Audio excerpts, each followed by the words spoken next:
perfect man. He has many flaws. He'll be the first to tell you. But he has always loved America perfectly. And he has served America honorably. I was asked a couple days ago at something I was speaking at about who will take John McCain's place. And of course, the answer to that question is nobody. 500 years from now, should America endure, there won't be another John McCain. We'll never see anybody like this in high public office in American life ever again. We should not fall out of our chairs that a vile person like Kelly Sadler works in this corrupt and vile administration. We see it every day. But when we look at why Donald Trump isn't going to be invited to John McCain's funeral, it's because of how they've lived their lives. John McCain's life was honorable. It was about service to others. It was about reconciliation. We don't talk enough about this, but I was in Vietnam a couple weeks ago. And if you go to Vietnam, the Vietnamese revere three American warriors. They revere John Kerry, they revere John McCain, and they revere Pete Peterson, a fellow POW of John McCain's, who was the first ambassador when diplomatic relations were restored. Those three men, veterans of that war, but John McCain tortured repeatedly.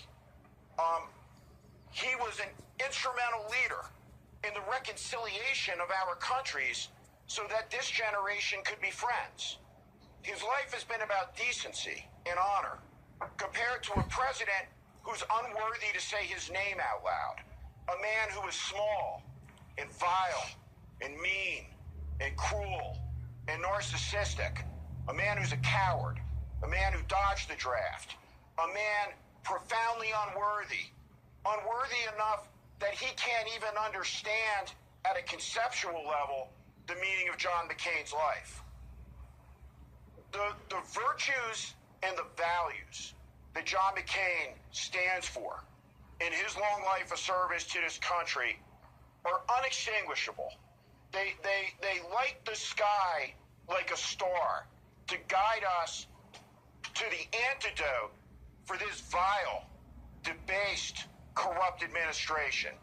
And so Meghan McCain had it exactly right. It's about how you live your life.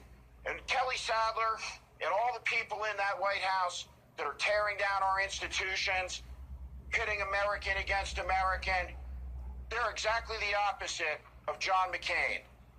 He's a guy that I've known well, and I was honored to have a small role in the giant chapter that he wrote in American life.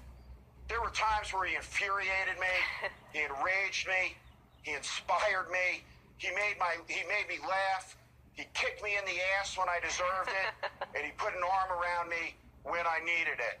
I love him very much, and despite all his flaws, I'll just say he is the greatest man I've ever known. And he is the type of man that I would aspire, and I think any parent in this country would aspire for their son to be like.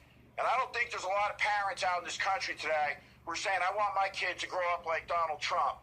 And one thing I know for sure, there will never be a person on television, not now and not for 1,000 eons, that ever says what I just said about John McCain of Donald Trump, that he's a great man. He's a small and vile man. And that's the difference between the two men.